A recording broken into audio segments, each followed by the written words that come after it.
નમસ્કાર ગુજરાત. આજે આપણે જોશું 9 જુલાઈ 2024નું મોસ્ટ ઇમ્પોર્ટન્ટ કરંટ અફેર. તે પહેલાં ખાસ કરીને ચેનલ ઉપર નવા હોય તો ચેનલને સબસ્ક્રાઈબ કરી લો અને વિડીયો જોયા બાદ પસંદ આવે તો તમારા મિત્રો સુધી શેર કરો અને લાઇક આપો. તો ચલીએ આજનો ક્લાસ શરૂ કરીએ. તો તાજેતરમાં જ વિશ્વ ઝૂનોસિસ દિવસ ક્યારે ઉજવવામાં આવ્યો? તો 6 જુલાઈના રોજ ઉજવવામાં આવે છે દર વર્ષે વિશ્વ ઝૂનોસિસ દિવસ. આની થીમ તો કે વન વર્લ્ડ વન હેલ્થ અને રોકો ઝૂનોસિસને આવી આની થીમ છે. જ્યારે ઝૂનોસિસ શું છે તો કે એક પ્રકારનો રોગ છે જે લુઈસ પાસ્ચરે તો કે 6 જુલાઈ 1885ના રોજ ઝૂનોસિસ રોગ સામે પ્રથમ રસીય સફળતાપૂર્વક પરીક્ષણ એટલે કે એનો ઉપયોગ કરી અને મટાડ્યો હતો. એટલા માટે 6 જુલાઈના રોજ ઉજવવામાં આવે છે વિશ્વ ઝૂનોસિસ દિવસ. ખાસ યાદ રાખવું. ત્યારબાદ જુલાઈના દિવસો જોઈ લઈએ. 1 જુલાઈએ તો કે રાષ્ટ્રીય ડૉક્ટર દિવસ, જીએસટી દિવસ અને રાષ્ટ્રીય સીએ દિવસ. 2 જુલાઈએ તો કે વિશ્વ રમતગમત પત્રકારિતા દિવસ અને વિશ્વ યુએફઓ દિવસ. 3 જુલાઈની વાત કરીએ તો આંતરરાષ્ટ્રીય પ્લાસ્ટિક બેગ મુક્ત દિવસ. 6 જુલાઈએ તો કે આંતરરાષ્ટ્રીય સહકાર દિવસ. સહકાર દિવસ એ જુલાઈ મહિનાના પ્રથમ શનિવારે ઉજવવામાં આવે છે, તો આ પોઈન્ટ નોંધવો. ત્યારબાદ તો કે તાજેતરમાં જ એલઆઈસીના એમડી અને સીઓ તરીકે કોને નામાંકિત કરવામાં આવ્યા છે? તો સિદ્ધાર્થ મોહંતી, જે હાલ જ એલઆઈસીના એમડી અને સીઓ પદ ઉપર હતા. એનો કાર્યકાળ વધારવામાં આવ્યો છે. કેનો? તો કે સિદ્ધાર્થ મોહંતીનો. તો ખાસ યાદ રાખવું. અને એલઆઈસીની વાત કરીએ તો ભારતની સૌથી મોટી વીમા કંપની છે, જેની રચના તો કે 1956માં થઈ હતી અને મુખ્ય મથક તો કે મુંબઈ ખાતે આવેલું છે, તો આ પોઈન્ટ પર નોંધવો. ત્યારબાદ તો કે આવી જ થોડીક નિયુક્તિ જોઈ લે. તો કે પાવર ગ્રીડ કોર્પોરેશનના સીએમડી તરીકે રવિન્દ્ર ત્યાગી બન્યા હતા અને નાદિયા કેવલિન જે યુરોપિયન ઇન્વેસ્ટમેન્ટ બેંકના પ્રમુખ બન્યા હતા. જ્યારે શશિ સિંહની વાત કરીએ તો ઓલ ઇન્ડિયા રબર ઇન્સ્ટિટ્યુશનના એસોસિએશનના પ્રમુખ બન્યા હતા. નેશનલ એસેટ રિકન્ડસર કંપનીના પી સંતોષ એમડી બન્યા હતા. શશ્મિ શુક્લાની વાત કરીએ તો મહારાષ્ટ્રના પ્રથમ મહિલા ડીજીપી બન્યા હતા. વિકાસશીલની વાત કરીએ તો એશિયન ડેવલપમેન્ટ બેંકમાં એક્ઝિક્યુટિવ ડિરેક્ટર બન્યા હતા. દલજીતસિંહ ચૌધરીની વાત કરીએ તો શસ્ત્ર સીમા બળના ડીજી બન્યા હતા. સેથિયલ પાંદિયનની વાત કરીએ તો વર્લ્ડ ટ્રેડ ઓર્ગેનાઇઝેશનમાં રાજદૂત બન્યા હતા. ઇન્દ્રમણી પાંડે તો કે બિમ્સ્ટેકના સીજી બન્યા હતા. ભારતીય ઓલિમ્પિક યાર્ડ એસોસિએશનના સીઈઓ તરીકે રઘુરામ અય્યર બન્યા હતા. અનિલ કુમાર લાહોટીની વાત કરીએ તો ટ્રાય હેડ બન્યા હતા, એટલે કે ટ્રાયના હેડ. નવાબ સલામની વાત કરીએ તો આઈસીજીઆઈના પ્રમુખ બન્યા હતા, એટલે કે ઇન્ડિયન કન્ઝ્યુમર જ્વેલર ઇન્ડિયાના પ્રમુખ બન્યા હતા. ત્યારબાદ સિંધુ ગણપતની વાત કરીએ તો દક્ષિણ રેલવેની પ્રથમ ટ્રાન્સ મહિલા ટીટી બની હતી અને સુમન કુમારી તો કે બીએસએફની પ્રથમ મહિલા સ્નાઇપર બન્યા હતા. જ્યારે અનુરાગ અગ્રવાલની વાત કરીએ તો સંસદના સુરક્ષાના વડા બન્યા હતા. એમ ખાન વિલકરની વાત કરીએ તો લોકપાલ અધ્યક્ષ બન્યા હતા. મરિયમ નવાઝની વાત કરીએ તો પાકિસ્તાનના મહિલા પ્રથમ મંત્રી બન્યા હતા, જે પંજાબ પ્રાંતના. અને એસ રાજીવની વાત કરીએ તો તકેદારી કમિશનર બન્યા હતા. રાહુલ સિંહની વાત કરીએ તો સીબીએસઈના અધ્યક્ષ બન્યા હતા. નવીન સહગલ પ્રસાર ભારતીના બોર્ડના અધ્યક્ષ બન્યા હતા. જ્ઞાનેશ કુમારની વાત કરીએ તો સુખબીર સિંધુ અને ચૂંટણી કમિશનર બન્યા હતા. જ્ઞાનેશ કુમાર અને સુખબીર સિંધુ. ત્યારબાદ કિશોર મકવાણાની વાત કરીએ તો રાષ્ટ્રીય અનુસૂચિત જાતિ આયોગના અધ્યક્ષ બન્યા હતા. અને સરદાર રમેશસિંહ અરોડા તો કે પાકિસ્તાનના પ્રથમ શીખ મંત્રી બન્યા હતા, એ પણ પંજાબ પ્રાંતના. દેવેન્દ્ર ઝાંઝરિયાની વાત કરીએ તો ભારતીય પહેલા ઓલિમ્પિક સમિતિના પ્રમુખ બન્યા હતા. સીબીડીટી એટલે કે સેન્ટ્રલ બોર્ડ ઓફ ડાયરેક્ટર ટેક્સના નવા અધ્યક્ષ રવિ અગ્રવાલ બન્યા હતા. જ્યારે પ્રેસ ઇન્ફોર્મેશન બ્યુરો પીઆઈબીના મહાનિર્દેશક તરીકે ધીરેન્દ્ર ઓઝા બન્યા છે. તો ખાસ કરીને આ નવા પદો યાદ રાખવા.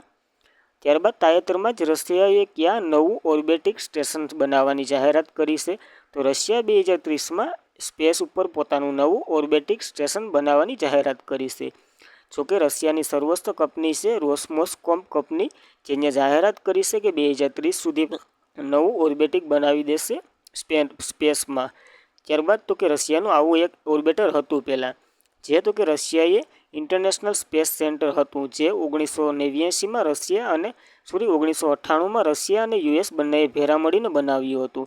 જે તો કે બંને વચ્ચે કરાર થઈ ગયા, એટલે કે અનબન થઈ ગઈ અને આ તોડવાની વાત છે. અને આ તોડવાનું કામ કોને દીધું ને એ મોસ્ટ આઈએમપી છે, તો એ તમારે કોમેન્ટ કરવાનું છે કે આને તોડવાનું કામ કોને આપ્યું. બહુ ઝાઝા પૈસા દીધા છે અમેરિકાએ અને તોડવાનું કાર્ય ચાલુ છે. ત્યારબાદ યુરી ગાગરીન જે યુએસઆરના અવકાશ જનાર પ્રથમ મહિલા હતા, જે તો કે 12 એપ્રિલ 1961માં ગયા હતા. અને પ્રથમ મહિલા વેલેન્ટિના તેરેસ્કોવ હતા. જ્યારે સુનિતા વિલિયમ તો કે બોઇંગ કંપની સ્ટાઇલરમાં ગયા છે હમણાં જ. અને કાસા તો કે સાઉથ કોરિયાની સ્પેસ કંપની છે, જે સ્પેસની કંપની છે. તો ખાસ કરીને આ ડેટા યાદ રાખવો. ત્યારબાદ સ્પેસ સેન્ટર ઇન ભારત, તો કે ભારત ક્યાં સુધીમાં સ્પેસ સેન્ટર બનાવશે, તો કે 2035 સુધીમાં સ્પેસ સેન્ટર બનાવશે. અને માણસને ચંદ્ર ઉપર જવા માટે તો કે 2046 સુધીમાં મોકલી દેશે. તો આ બે ડેટા યાદ રાખવા. ત્યારબાદ તાજેતરમાં સંપૂર્ણતા અભિયાન કોને શરૂ કર્યું છે, તો નીતિ આયોગે કર્યું છે સંપૂર્ણતા અભિયાન. તો તાજેતરમાં સંપૂર્ણતા અભિયાન નીતિ આયોગે શરૂ કર્યું છે. આ તો કે 4 જુલાઈથી શરૂઆત થશે, 2-3 મહિના ચાલશે. જે 112 આકાંક્ષી જિલ્લાઓ, તો કે જે જિલ્લાઓ પછાત રહી ગયા છે, જેમાં તો કે મૂળભૂત સુવિધાઓ નથી, જોકે આરોગ્યની, વીજળીની, મૂળભૂતમાં તો તમને ખબર પડે, આરોગ્યની, વીજળીની બધી આવી જાય એમાં. અને 500 જે તાલુકા છે એ બધીમાં તો કે એનો વિકાસ કરવા માટેની આ એક સંપૂર્ણતા અભિયાન શરૂઆત કરી છે નીતિ આયોગે. તો ખાસ કરીને યાદ રાખવું. નીતિ આયોગની વાત કરીએ તો તેની રચના 1 જાન્યુઆરી 2015માં થઈ હતી. અને પહેલાં તે આયોજન પંચ તરીકે ઓળખાતું હતું. તેમનું ફૂલ ફોર્મ તો કે national institution for transforming India થાય છે. તેની રચના તો કે 1 જાન્યુઆરી 2015માં થઈ હતી. અને આના હોદ્દાની રૂએ પીએમ જે છે એના અધ્યક્ષ બની જાય છે. તો હાલ નરેન્દ્ર મોદી છે. ઉપાધ્યક્ષ તરીકે ડૉક્ટર સુમન કે બેરી હતા. અને પહેલાં તો કે અરવિંદ્ર પાનઘડિયા છે. જ્યારે સીઈઓવી તો કે BVR સુબ્રમણ્યમ છે. અને પહેલાં તો કે અમિતાભ કાંત હતા. એ પછી અમિતાભ કાંત G20માં જોડાઈ ગયા હતા, અને એ બધી તમને ખબર જ છે. તો ખાસ કરીને આ નીતિ આયોગ વિશે એટલી માહિતી યાદ રાખવી. ત્યારબાદ તાજેતરમાં national commission for protection of child right દ્વારા કયા રાજ્યમાં મોટાભાગની ખાણોમાં બાળમજૂરી મુક્ત જાહેર કરવામાં આવી છે, તો ઝારખંડની મોટા ભાગોની ખાણોમાંથી એ લોકોએ કહી દીધું કે છે અમે બાળમજૂરીને મુક્ત કરી દીધી છે. તો ખાસ યાદ રાખવું. તો national commission for protection of child right એ ઝારખંડના અભ્રમ એટલે કે અબ્રખની ખાણોમાંથી બાળકને મજૂર મુક્ત કરીને જાહેરાત કરી છે. અને ભારતમાં 14 વર્ષ સુધી કામ કરતા બાળકોને બાળમજૂરી કહેવામાં આવે છે. બધાને બાળમજૂરી નથી કહેવામાં આવતી, પણ જોખમ ક્ષેત્રમાં જે બાળકોની હોજરીને હોય ને કામ કરે એને બાળમજૂરી કહેવામાં આવે છે. ત્યારબાદ અબ્રખ એટલે અબ્રખની વાત કરીએ તો મિકાએ ચમકદાર અને અપારદર્શક ખનિજ છે, જેનો ઉપયોગ તો કે વિવિધ ઉદ્યોગોમાં જેમ કે સૌંદર્ય પ્રસાધન સાધનોમાં, ઇલેક્ટ્રોનિક, ઓટોમોબાઈલ અને બાંધકામમાં ઉપયોગ થાય છે.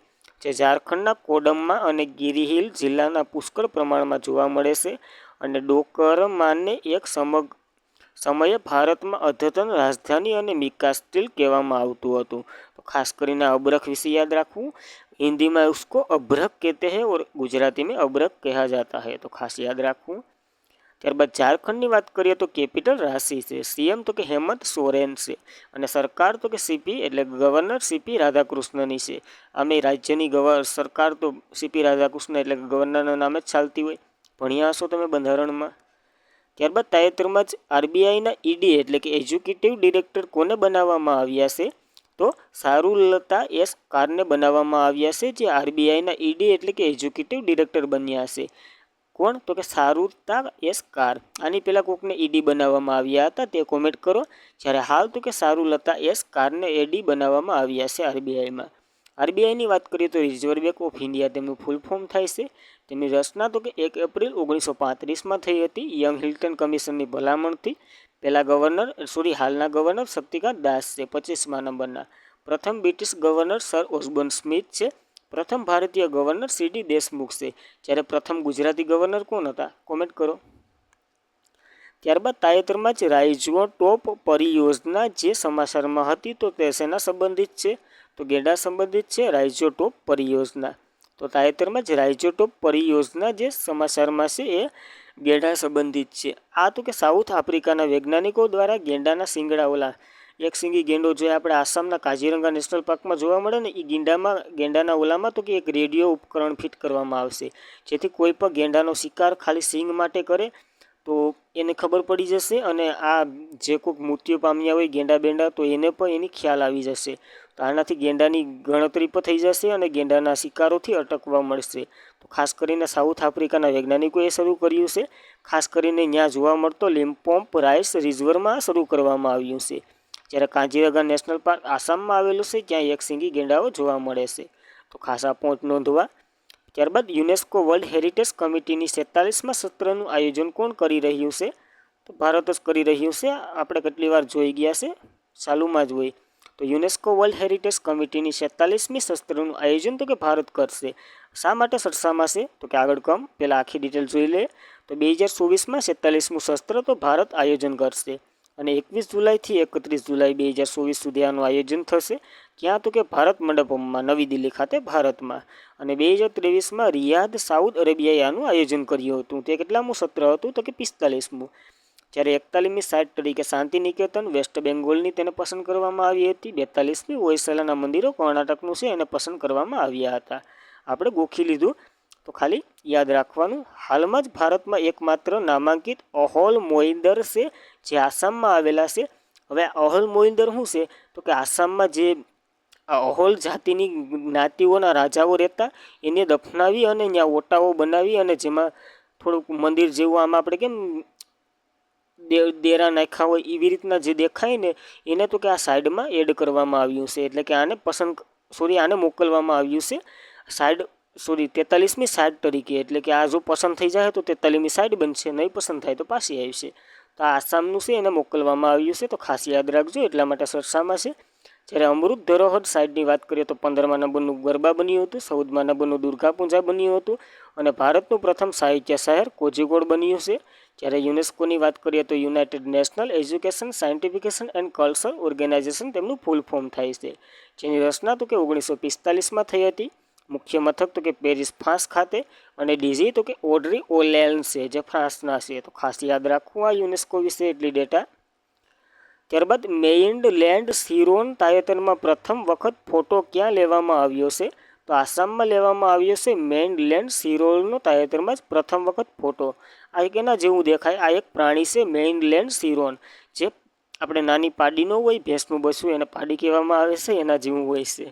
તો આ રાયમોનોસા નેશનલ પાર્કમાં જોવા મળ્યું છે પ્રથમ વખત. એટલા માટે ખાલી નેશનલ પાર્કનું નામ પણ પૂછી શકે છે, આમાં નક્કી ન લેવાય.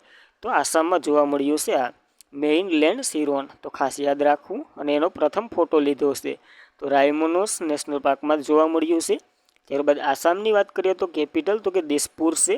સીએમ તો કે હેમંત બિસ્વ શર્મા છે અને ગવર્નર તો કે ગુલબસંત કટારિયા છે. તો ખાસ કરીને આસામ વિશે એટલું યાદ રાખવું. ત્યારબાદ તો કે નેશનલ પાર્કની અને અભયારણ્યોની રચના કેવી રીતના કરવામાં આવે છે? તો કે વન્યજીવ સંરક્ષણ કાયદો છે 1972નો, તેના દ્વારા નેશનલ પાર્ક સ્થાપી શકાય અને અભયારણ્યો રાજ્ય સરકારની મંજૂરીથી અભયારણ્યો અને કેન્દ્ર અને રાજ્ય પ્લસ બંનેની મદદથી તો કે નેશનલ પાર્કો જાહેર કરી શકાય છે. જ્યારે આસામનું 7મું નેશનલ પાર્ક બન્યું હતું દેહિંગ પટકાઈ નેશનલ પાર્ક. તો ખાસ યાદ રાખવું. એ પહેલાંના તો કે રાયનોમોસ national park, Kaziranga national park, Nameri national park, Manas national park, Dibru Saikhowa national park, Orang national park વગેરે નેશનલ પાર્કો આસામમાં આવેલા છે. ત્યારબાદના બે પ્રશ્ન જોઈ લે. તો કે ભારતનો પ્રથમ તેલનો કૂવો ક્યાંથી શોધાયો હતો? તો કે દિબ્રુગઢથી શોધાયો હતો આસામમાં. એ પછી ક્યાંથી શોધાયો હતો? એ આઈએમપી છે, તો એ તમે કોમેન્ટ કરવાનું છે. ત્યારબાદ ભારતનો સૌથી લાંબો પુલ તો કે ભૂપેન હજારિકા પુલ ધોલાથી સદિયા બ્રિજ ઉપર આવેલો છે, જેને L9 નવું નામ આપ્યું છે. 15 કિલોમીટર છે અને રોહિત નદી પર આવેલો છે, જે આસામમાં છે. તો ખાસ કરીને આ ડેટા યાદ રાખવો. ત્યારબાદ રાષ્ટ્રીય ખાતાના આધાર વર્ષ સુધારવા માટે તાજેતરમાં કોની અધ્યક્ષતામાં એક સમિતિની રચના કરવામાં આવી છે? તો બિસ્વંતા ગોડલારની સમિતિમાં એક સમિતિની રચના કરવામાં આવી છે. તો રાષ્ટ્રીય ખાતાના આધાર વર્ષ સુધારવા માટે તાજેતરમાં બિસ્વંતા ગોલ્ડિયાની અધ્યક્ષતામાં એક સમિતિ રચના કરવામાં આવી છે. તો ખાસ યાદ રાખવું. આમાં તો કે 26 સભ્ય છે +1, એટલે બિસ્વંતા ગોડાઈ એ અધ્યક્ષ છે. તો આ રાષ્ટ્રીય ખાતાના આધાર વર્ષમાં ફેરફાર કરવા માટે આની રચના કરવામાં આવી છે. આપણા માટે આઈએમપી નથી, ખાલી અધ્યક્ષનું નામ પૂછાઈ શકે છે, તો યાદ રાખવું. ત્યારબાદ તો કે આજના માટે એટલું. Thank you for watching this video. મિત્રો, વિડીયો કેવો લાગે તે ખાસ કરીને કોમેન્ટ કરો. તમારો પ્રતિભાવ કોમેન્ટમાં દર્શાવો. પસંદ આવે તો લાઇક કરો અને તમારા મિત્રોને શેર કરો. તો જય હિન્દ, જય ભારત.